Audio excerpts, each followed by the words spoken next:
सो hi everyone, कैसे हैं आप सभी स्टूडेंट। जो भी स्टूडेंट पाटलिपुत्र यूनिवर्सिटी के हैं और जिनका ऑनर्स है पॉलिटिकल साइंस, ठीक है, जिनका ऑनर्स है पॉलिटिकल साइंस, जो पार्ट 2 के स्टूडेंट हैं, ठीक है। उन सारे स्टूडेंट्स के लिए ये मेरे तरफ से एज ए गिफ्ट ही समझिए।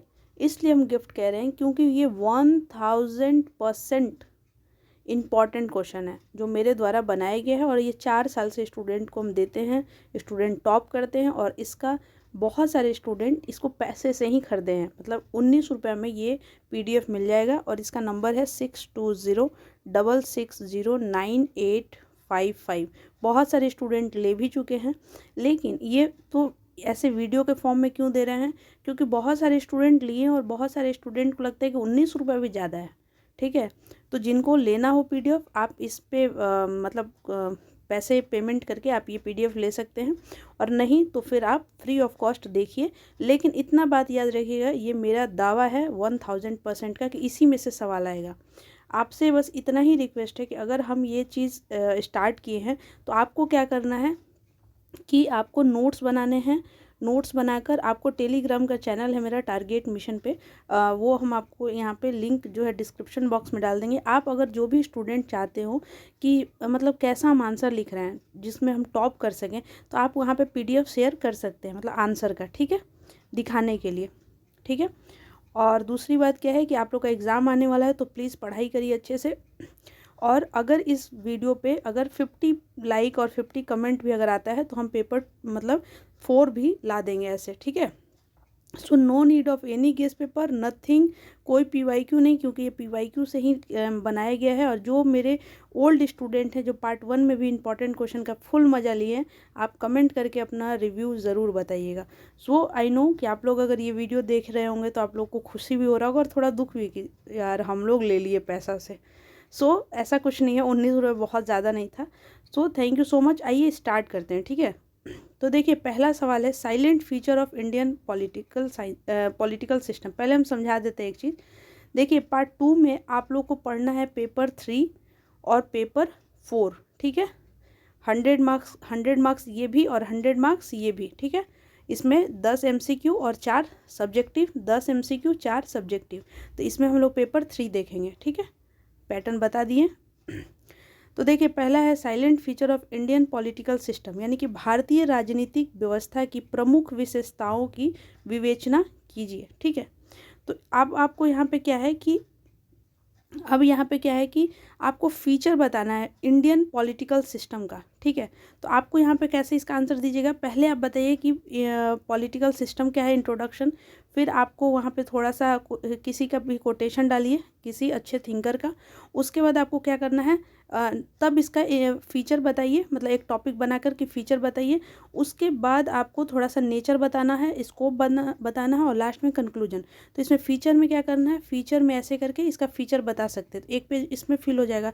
नेचर में A B C ऐसे करके कोटेशन लिख रहे हैं, ये डालकर, और कोटेशन यहाँ पे किसी का नाम लिखिए इस तरह से, ठीक है। पहला क्वेश्चन हो गया। देखिए, यहाँ पे टाइम लगेगा, फिर आप लोग जैसा रिस्पॉन्स होगा, नहीं तो हम फिर पेपर बस पढ़ लेंगे और ख़त्म हो जाएगा, ठीक है। तो आप लोग बताइएगा।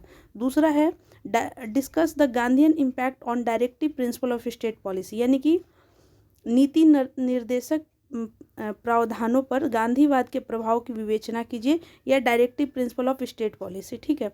तो देखिए, जो DPSP है, directive principle of state policy, ये क्या है, ये जो हमारे फाउंडिंग फादर जब कॉन्स्टिट्यूशन हमारा जब बना रहे थे, जब हमारा कॉन्स्टिट्यूशन रेडी हुआ, तो देखिए हर चीज़ उस टाइम ये नहीं दिया जा सकता था कि आपको अगर ये ना मिले तो आप सुप्रीम कोर्ट में चले जाइए। उस टाइम हर चीज़ नहीं दिया जा सकता था, जैसे कि एजुकेशन का हर व्यक्ति को मतलब नहीं दिया जा सकता कि अगर आपको एजुकेशन ना मिले तो आप कोर्ट पहुंच जाइए। तो उसमें डाल दिया गया, DPSP में सब कुछ डाल दिया गया, वो चीज़ें जो उस टाइम नहीं दिया जा सकता था, ठीक है। बट समय आने पे मतलब गवर्नमेंट को ये एक तरह का डायरेक्टिव मतलब एक निर्देश दिया गया कि आपको जैसे जैसे परिस्थिति बदलेगा आप लोग ज़रूर इस पे काम करिएगा और इसको लाइएगा, ताकि वेलफेयर हो सके, समाज का वेलफेयर हो सके, ठीक है। जैसे आज के टाइम में एजुकेशन सबके लिए कंपलसरी हो गया, अगर 6 साल तक का, ठीक है, या 6 साल तक, जहाँ तक हमको याद है, ठीक है। जैसे अभी आप समझिए कि बिहार में अल्कोहल बैंड है, ठीक है। तो वो कैसे हुआ, क्योंकि इसमें लिखा हुआ है डीपीएसपी में कि आप जो नशा वाला चीज़ है उसको कहीं ना कहीं अगर आप बंद कर मतलब बंद कर सकते हैं, जिससे जो हमारा समाज है वेलफेयर सोसाइटी बने, तो वो सब कुछ ठीक है। अब ऐसा नहीं कि यूपी में बंद नहीं है तो अब कोई कोर्ट में चल जाएगा आप बंद करिए, ऐसा भी नहीं है। यानी कि डीपीएसपी के लिए आप कोर्ट नहीं जा सकते हैं, ठीक है, समझ में आए। तो इस पे सवाल है, आप लोग देख लीजिएगा। तीसरा क्वेश्चन है examine the power and the function of Indian parliament, ठीक है। देखिए वीडियो लंबा हो सकता है, ठीक है। तो देखिए पार्लियामेंट में क्या है, पार्लियामेंट ये होता है, तो इसमें तीन है, लोकसभा, राज्यसभा और हमारे प्रेसिडेंट, ठीक है। तो ये तीनों को पढ़ना है, तीनों को पढ़ना है, ठीक है। यहाँ पे देखिए राज्यसभा है, लोकसभा है, ये हो गया आपका पार्लियामेंट, ठीक है। अब इसको और भी विस्तार से बताया जा सकता है, बट और भी देखते हैं, ठीक है। 4 देखिए, explain the role of governor as administrator during the president rule is at India. राज्य में राष्ट्रपति शासन के दौरान राज्यपाल की भूमिका।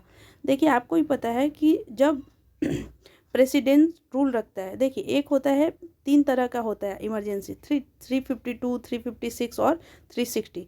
एक होता है आपका जब पूरे भारत में इमरजेंसी लगेगा, ठीक है, ठीक है, एक वो हुआ। और एक होता है कि किसी मतलब पर्टिकुलर जगह पे, किसी पर्टिकुलर स्टेट में, तो उसको कहते हैं प्रेसिडेंशियल रूल, ठीक है, या यहाँ पे स्टेट में इमरजेंसी लगा है इस तरह से। और एक होता है फाइनेंशियल, जो अभी तक फाइनेंस वाला जो है अभी तक नहीं लगा है, तो एमसीक्यू में भी पूछा जा सकता है ये। तो इसमें कह रहा है कि जब ये प्रेसिडेंशियल रूल लग जाता है, जब यहाँ पे इमरजेंसी लग गया किसी स्टेट में, तो वहाँ पे गवर्नर का क्या रोल हो जाता है, ठीक है। तो ये आपको देखना है। फिर आपको क्वेश्चन नंबर 5 है, explain the nature of voting behaviour in Indian politics. Voting behaviour मतलब मेरे टाइम में अगर ये सवाल आया था तो आप विश्वास करिए हम इस तरह से एक डायग्राम बनाए थे, हम दिखा दे रहे हैं। और यहाँ पे लिखे थे वोट, ठीक है, और यहाँ पे एक हैंड लिख कर और इस तरह से करके और यहाँ पे डाले थे। और यहाँ पे एक हम अब्राहम लिंकन का एक कोटेशन लिखे थे कि वोट इज अ ग्रेटर या हार्ड पावर, नहीं, vote is a important than bullet. अब इम्पॉर्टेंट की जगह यहाँ पे कोई वर्ड था कि बुलेट से भी ज़्यादा इम्पॉर्टेंट होता है वोट। तो इस तरह से यही एक है कि देखिए मेरा 2021 से 23 वाला सेशन जो अभी हुआ है पीजी में, मेरा सबसे हाईएस्ट मार्क्स आया है पॉलिटिकल साइंस में यूनिवर्सिटी में। तो यही सब है, ठीक है। तो देखिए voting behaviour in Indian politics में आपको क्या करना है कि देखिए हमारे जो भारत है, हमारा जो भारत है, उसमें वोटिंग बिहेवियर बहुत सारे चीज़ पर डिपेंड करता है, बहुत सारे चीज़ पर पूछ रहे ना कि मेन डिटरमिनेंट। देखिए यहाँ पे सबसे अच्छा एक डायग्राम, एक पिक्चर बनाइए, ज़रूरी नहीं कि यही आप ऐसे भी बना सकते हैं। और यहाँ पे लिखिए, देखिए यहाँ पे कास्ट होता है, यहाँ पे कास्ट के नाम पे यहाँ पे सेक्स, यानी कि बॉयज़ गर्ल्स, अब आदमी है तो उसको ज़्यादा मिलेगा जेंडर यहाँ पे। फिर यहाँ पे आप हेरिडिटी पे भी कि ये बाबू साहब के हैं या ये यादव जी के हैं तो इन्हीं को वोट दिया जाएगा, ये राय जी के हैं तो इन्हीं पे दिया जाता है, ऐसा। फिर आपको यहाँ पे आ जाएगा कि इनका मसल्स पावर में भी यही आ जाएगा। मसल्स पावर मतलब इनका पूरा एकदम दबदबा है इस तरह से। फिर यहाँ पे फिर जाकर कहीं आपको वर्क पे और फिर आपको एजुकेशन पे, फिर आपको मतलब उनके डेवलपमेंट पे। बट कुछ कुछ चीज़ें हैं जो आज भी चलती आ रही हैं, कास्ट है, फिर आपका नेचर है, फिर उनका उस एरिया में कैसा रीजनल पार्टी का उनका किस तरह से दबदबा बना हुआ है। तो ये सब वोटिंग बिहेवियर पर आज भी हमारे बिहार में हो या हमारे भारत में हो, कहीं ना कहीं ये सब मतलब वैल्यू देता है। वर्क भी है, डेवलपमेंट भी है, एजुकेशन भी है, बट रोड सब कुछ है, बट ये भी है। तो ये आपको सब कुछ दिखाना पड़ेगा, ठीक है। और थोड़ा सा बिहार का पर्सपेक्टिव डाल दीजिएगा तो टीचर को लगेगा कि वाह इसको बिहार का भी आता है। देखिए यहाँ से क्वेश्चन पूछा भी है कि वोटिंग बिहेवियर इन बिहार, लिखना पड़ेगा आपको। फिर देखिए define communication and discuss it impact on an Indian politics. यानी कि देखो यहाँ पे कम्युनिकेशन नहीं होगा, यहाँ पे कॉम्युनलिज्म होगा, यहाँ पे गलत से लिखा गया है, यहाँ पे कॉम्युनलिज्म होगा, सांप्रदायिकता। देखिए कॉम्युनलिज्म में आप, और ये क्वेश्चन बहुत ही इंपॉर्टेंट भी हो जाएगा। देखिए यहाँ पे कॉम्युनलिज्म लिखा हुआ है, यहाँ पे कम्युनिकेशन नहीं होगा, कॉम्युनलिज्म, ठीक है। कॉम्युनलिज्म में क्या होगा ना कि आपको ये क्वेश्चन को अच्छे से आप लोग देख लीजिए, जैसे यहाँ पे हिंदू, मुस्लिम, सिख, ईसाई जो भी है, तो ये पर्सपेक्टिव से ये क्वेश्चन अभी तो ऐसे भी देख रहे हैं कि बहुत सारा चीज़ जो हवा में बहुत सारे रिलीजन को लेकर सवाल हैं और ये सब, तो ये क्वेश्चन देख लीजिएगा अच्छे से। और कोई निगेटिव किसी के बारे में नहीं लिखना है, चाहे वो हिंदू हो, मुस्लिम हो, सिख हो, ईसाई हो, कोई भी हो, आपको निगेटिव नहीं लिखना। आप एक स्टूडेंट हैं, उसी पर्सपेक्टिव से सोचिए, उस पर्सपेक्टिव से अपना आंसर दीजिए। और कंक्लूजन हमेशा एक अच्छे से दीजिएगा कि हम भारत में डाइवर्सिटी के साथ रहते हैं, इस तरह से, ठीक है। फिर देखिए question number 7, discuss the socio economic base on off the Indian constitution. Socio economic मतलब क्या है कि हमारे भारत संविधान में सामाजिक एवं आर्थिक आधारों पर, ठीक है। सोशियो मतलब यहाँ पे हो गया कि हमारे समाज में एक बेस को देखते हुए, जैसे आपका सब कुछ आ गया समाज में सब कुछ, और इकोनॉमिक मतलब आपका सब कुछ डेवलपमेंट के नाम पर आ गया, तो ये भी इंपॉर्टेंट क्वेश्चन है। Silent feature of Indian constitution बहुत इंपॉर्टेंट है, बहुत ही ज़्यादा। क्या क्या साइलेंट फीचर है कि आपका लेंदियस कॉन्स्टिट्यूशन है, सबसे रिटन कॉन्स्टिट्यूशन है, फ्लेक्सिबल है, रिजिडिटी है, यूनिटरी है, फेडरलिज्म है, सेंट्रल स्टेट रिलेशन, सब कुछ इसमें लिखना है, ठीक है। कम से कम आप 10 पॉइंट तो दीजिए, और फिर उसी 10 को पॉइंट को दो दो लाइन में करते, और कुछ एग्जाम्पल डाल के, और लास्ट में कंक्लूजन, ठीक है।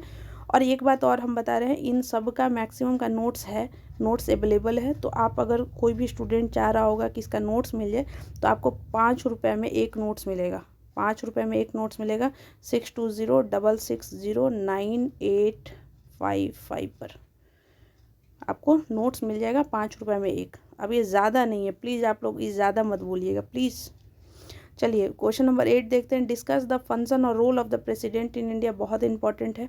और अभी हमारी है जो प्रेसिडेंट, तो ये क्वेश्चन अपने आप में भी ठीक है, बहुत अच्छा है कि इसलिए क्योंकि आ सकता है ये सवाल, प्रेसिडेंट ऑफ इंडिया, ठीक है। तो आप सब कुछ लिखना है, प्रेसिडेंट ऑफ इंडिया को आर्टिकल कौन से में दिया हुआ है, फिर उनका क्या क्या पावर है, legislative power, executive power, judiciary power, ये सब बताना है, फाइनेंशियल पावर, सब कुछ, ठीक है। फिर लास्ट में कंक्लूजन। और पूरा देखिए, जैसे पॉलिटिकल साइंस के स्टूडेंट हम लोग को क्या करना चाहिए कि रीसेंट से बताना चाहिए कि अभी हाल में ये प्रेसिडेंट, मतलब थोड़ा सा, क्योंकि पॉलिटिकल साइंस एक डायनेमिक सब्जेक्ट है, स्टैटिक्स नहीं है कि ये है आर्टिकल में ये बस नहीं, कुछ अभी का बताइए कि in recent time our president of India is this, ऐसे करके बताइए, ठीक है। Question number 9, describe the power and function of the Vidhan Sabha of Bihar. तो आपको भी पता है कि देखिए पूरे भारत में ऐसा नहीं है कि हर स्टेट के पास मतलब विधान परिषद भी और विधानसभा भी है, ठीक है। बहुत गिने चुने, आई थिंक नॉट श्योर कि 6 या 7, आई थिंक नॉट श्योर, पहले ही बता रहे हैं कि जहाँ पे दोनों है, और ये पॉपुलेशन जहाँ पे ज़्यादा होता है तो वहाँ पे दोनों होता है। तो आपको बिहार में बताना है। बिहार का मस्त एक डायग्राम बनाइए। अब ऐसा नहीं है कि डायग्राम आपको एकदम सोच समझ के बनाना है, लेकिन कोशिश करिए कि बन जाए। ये थोड़ा ज़्यादा ख़राब बन गया, ऐसे इधर से, और ये दिखा दीजिए गंगा, और बता दीजिए बस। Describe the composition and jurisdiction of high court. Patna में हाई कोर्ट है, उसको बताइए। हाई कोर्ट और सुप्रीम कोर्ट जब भी बताइए तो बताइए कि ये सुप्रीम कोर्ट है, फिर हाई कोर्ट है, फिर डिस्ट्रिक्ट कोर्ट है, और ऐसे बताइए कि इंटीग्रेटेड है एक दूसरे के साथ, मतलब पूरी तरह से लिंक है, ठीक है। ये इस तरह से, ठीक है। फिर आपका आता है question number 11, discuss the various source of Indian constitution. तो आप लोग को मालूम है कि हमारा जो भारत का संविधान बना हुआ है वो आई थिंक 60 देशों से लिया गया है, और इसमें से कुछ लेकर आपको कुछ चेंज के साथ, एक बात हमेशा याद रखिएगा। देखिए हम एक चीज़ बता रहे हैं, थोड़ा और टाइम लगाते हैं, कि देखिए आपका ब्रिटेन में ना, एक वर्ड होता है डेमोक्रेटिक और एक होता है रिपब्लिक, ठीक है। दोनों का मतलब समझिए। डेमोक्रेटिक का मतलब होता है कि जो जो मतलब जितना वोट हुआ, मतलब जो जनता कहा वो हो गया, ठीक है, वो डेमोक्रेटिक है, पूरा फुल पार्टिसिपेशन। लेकिन रिपब्लिक में क्या होता है कि कुछ ऐसी चीज़ें हैं जिसमें जनता नहीं चाहता है, बट फिर भी हुआ, क्यों? क्योंकि हो सकता है कि वो 2 लोगों को बेनिफिट हो रहा होगा। समझिएगा मेरे बात को। अगर मान लीजिए कि कोई चीज़ है और उसको मान लीजिए कि सपोर्ट कर रहे, वोट लिया गया, और वोट में कहा गया कि 10 मतलब कोई चीज़ है कि 10 लोग हैं और एक किसी पर्टिकुलर चीज़ के लिए वोट करना है, तो मान लीजिए कि 8 लोग कर दिए, तो ये बन जाएगा, ठीक है। 2 लोग नहीं किए, ठीक है। लेकिन कोई एक ऐसा चीज़ है और उस चीज़ के लिए, मतलब एक स्कीम है मान लीजिए, और वो स्कीम के लिए सिर्फ 2 लोग को ही फ़ायदा पहुंचेगा, ये 10 लोग को फ़ायदा नहीं पहुंचेगा। तो रिपब्लिक में क्या होता है कि वो काम किया जाएगा कि ये 2 लोग को भी हेल्प मिले। समझ में आ रहा है? आई थिंक आपको समझ में आ रहा है कि मतलब ये ज़रूरी नहीं है कि सबका पार्टिसिपेशन ज़रूरी ही है, वो काम भी किया जा सकता है जो उन मतलब माइनॉरिटी मतलब ये नहीं कि कोई रिलीजन के बारे में हो सकता है कि कुछ, लेकिन वो बहुत ही इंपॉर्टेंट है। कोई कोई डिसीजन होता है ना कि आप भारत में भी देख रहे होंगे कि कोई कोई डिसीजन होता है जो ले लिया जाता है, उससे हो सकता है कि लोग गुस्सा में हो, कुछ लोग खुश हैं लेकिन मैक्सिमम लोग गुस्सा हैं, लेकिन फिर भी वो चीज़ हो गया, मतलब वो लिया गया। तो ये रिपब्लिक है, ये अमेरिका में है, ठीक है। और ये जो सबको लेकर चलता है वो ब्रिटेन में है। तो सोचिए हमारे भारत के उस टाइम के लोग कितने पढ़े लिखे हुआ करते थे, मतलब सच में मुझे भी इस बात का दुख है कि उतना तो हम भी नहीं पढ़ते हैं। उस ज़माने में उस टाइम में ना लाइट है ना कुछ भी नहीं है, मतलब आज के टाइम का तो कुछ भी नहीं था। उस टाइम सोचिए क्या ही लोग थे कि वो जो भी चीज़ बाहर से लिए वो ये सोच के नहीं लिए कि बस जैसे लिखा था चोरी कर लो, नहीं। मतलब चोरी इन द सेंस गलत है यहाँ पे वर्ड, मतलब ऐसा नहीं था कि टू द पॉइंट इसमें डाल दिया जाए, नहीं, ऐसा लिया गया कि थोड़ा ये भी और थोड़ा ये भी। तो अमेरिका से रिपब्लिक और इधर से ब्रिटेन से डेमोक्रेटिक, दोनों मिलाकर हमारे भारत में है, रिपब्लिक और डेमोक्रेटिक दोनों है। आप प्रियम्बल पढ़िएगा तो आपको समझ में आएगा, ठीक है। वैसे ही आप यहाँ पे समझिए, अगर पार्लियामेंट्री फॉर्म ऑफ गवर्नमेंट है ब्रिटेन से है, वैसे ही आपको क्या कहते हैं, इमरजेंसी लिया गया है कहीं और से, ठीक है। फिर अमेरिका से आपको ले लिया गया है fundamental right, emergency I think Germany से लिया गया है, आयरलैंड से लिया गया है डीपीएसपी। तो इस तरह से आप सोचिए ना कितना है। तो आपको मतलब समझना पड़ेगा कि हमारे जो पहले के लोग थे ना, क्या ही कमाल के लोग थे। फिर देखिए क्वेश्चन नंबर 12 देखिए, right and essay on the fundamental duty. अब यहाँ पे एक चीज़ और ध्यान रखिए कि देखिए क्या था कि जैसे आप लोग आर्टिकल पढ़िएगा, आर्टिकल 1 2 3 4 इस तरह से, तो आप लोग देखिएगा कि जैसे मान लीजिए फंडामेंटल राइट है, फंडामेंटल यहाँ पे डीपीएस मतलब फंडामेंटल ड्यूटी है, और फिर फंडामेंटल मान लीजिए कि यहाँ पे फंडामेंटल ड्यूटी हो गया, फंडामेंटल राइट, और यहाँ पे हो गया डीपीएसपी, ठीक है डीपीएसपी। तो देखिए फंडामेंटल राइट तो है कि मान इसके लिए आपको कॉन्स्टिट्यूशन में आपको इतना प्रावधान दिया है कि आप सुप्रीम कोर्ट हाई कोर्ट जा सकते हैं, लेकिन फंडामेंटल ड्यूटी और डायरेक्टिव प्रिंसिपल में क्या अंतर है कि इसके लिए आप कोर्ट नहीं जा सकते हैं, ठीक है। फंडामेंटल ड्यूटी आपको क्या दिया गया कि चलो भाई हम तो तुमको बहुत कुछ दे रहे हैं, हम मतलब कॉन्स्टिट्यूशन आपको बहुत कुछ दे रहा है, बट आपका भी कोई दायित्व होना चाहिए। ये ऐसे ही समझिए कि जैसे हम बचपन में अपने घर में जन्म लिए हैं, तो मेरे पेरेंट्स जो हैं हमको खिला रहे हैं, पिला रहे हैं, सब कुछ कर रहे हैं, बट मेरा भी दायित्व होना चाहिए कि जब वो थोड़े से डाउन होने लगे, डाउन मतलब इन द सेंस कि हम जब बड़े हो रहे हैं तो वो तो बूढ़े भी तो हो रहे हैं। जैसे मान लीजिए कि आज के टाइम में मान लीजिए मेरी मम्मी बहुत सारा काम कर ले रही हैं, बट एक टाइम पे होगा कि उनसे उतना काम नहीं होगा, तो ये मेरा दायित्व होना चाहिए कि हम भी अपनी मम्मी का उतना ही ख्याल रखें जितना मेरी मम्मी आज मेरा ख्याल रखती है। समझ में आ रहा है कहने का मतलब कि आपको भी भारत के प्रति आपका कोई दायित्व है, आपका कुछ ड्यूटी है कि आप अपने भारत के जो धरोहर है उसको बचाए रखें। आप भारत का कोई भी चीज़ जो है उसको नुकसान ना पहुंचाए, ऐसे ट्रेन जला देना, बस जला देना, पता नहीं क्या क्या। आप फिर सोचिए ना, वो ट्रेन का पैसा कौन दिया, कोई सरकार दिया है? बिल्कुल नहीं, हमारे जैसे लोग जो हम लोग जो टैक्स दे रहे हैं। अब आप कहिए कि हम टैक्स थोड़ी ना भरते हैं, मिडिल क्लास के भैया, आप इनडायरेक्ट टैक्स भरते हैं।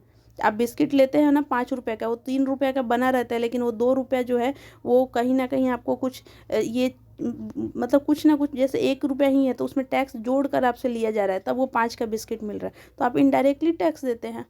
समझ में आ रहा है? तो आखिर वही सब पैसे से तो बन रहा है ना, बस बन रहा है, जो सरकारी जितने भी काम हो रहे हैं, और हम लोग क्या कर रहे हैं उसी को तोड़ फोड़ के, तो हमारा ही पैसा का नुकसान हो रहा है। फिर आप अपने तिरंगे का मतलब रिस्पेक्ट करिए। तो ये सब फंडामेंटल ड्यूटी में बताया गया है। क्वेश्चन नंबर 13 है, discuss the various method of amendment in the Indian constitution. अभी यहाँ पे देखिए, जैसे ये हमारा कॉन्स्टिट्यूशन है, तो हमारे कॉन्स्टिट्यूशन में सब कुछ लिखा हुआ है, बट ये सोचिए ना कि क्या इस टाइम पे जब बना रहे होंगे लोग, उस टाइम सोचिए एक लड़का और लड़की जब शादी हो रहा है तब जाकर कोई देख रहा है कि अच्छा इससे मेरा शादी हुआ, इससे मेरा शादी हुआ। बट आज के ज़माने में क्या है कि आप कोई लिविंग रिलेशनशिप में भी रह सकता है, ठीक है, या मतलब बहुत सारा चीज़ है। तो यहाँ पे कहीं ना कहीं अगर ऐसा दिया जाता कि नहीं ऐसा ही होगा, तो ये चीज़ तो नहीं हो पाता, या बहुत सारा चीज़ें तो नहीं हो पाएगा। लेकिन हमारे कॉन्स्टिट्यूशन में ये प्रावधान दिया गया है कि समय के साथ साथ आप इसमें थोड़ा थोड़ा बदलाव भी कर सकते हैं, बस बेसिक स्ट्रक्चर नहीं, बेसिक मतलब इसका जो न्यू है उसको नहीं आप हिला सकते, बट आप कहीं ना कहीं कुछ कुछ बदलाव कर सकते हैं। उसी बदलाव को जो वर्ड है उसको कहते हैं अमेंडमेंट, कॉन्स्टिट्यूशनल अमेंडमेंट, ठीक है। तो बहुत सारे बदलाव किए गए हैं, जैसे कि अभी मतलब लिविंग रिलेशनशिप है, या मान लीजिए किसी गेम पे ही है आज, फिर बहुत सारा चीज़ है, ठीक है, आप देख रहे होंगे। Discuss the power and position of Indian prime minister, तो अभी तो कहना ही नहीं है, Modi ji Modi ji. Indian prime minister, तो आप तो बहुत सारा पावर फंक्शन जानते ही होंगे।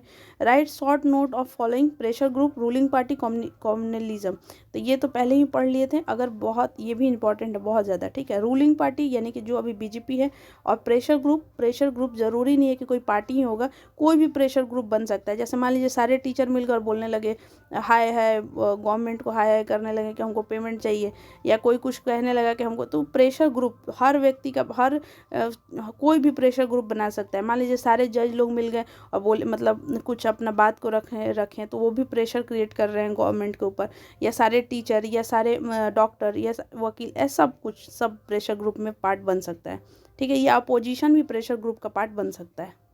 Give a brief account on the fundamental right mention the fundamental right, हमको आपको पहले ही बताया कि हमारे यहाँ देखिए right to equality, right against exploitation, right to freedom, right, इस तरह से देखिए हम अपने लिए एक याद करने का तरीका बताए हैं। एक फिश के साथ लोग राइस खाते हैं, ऐसे हम नहीं खाते हैं।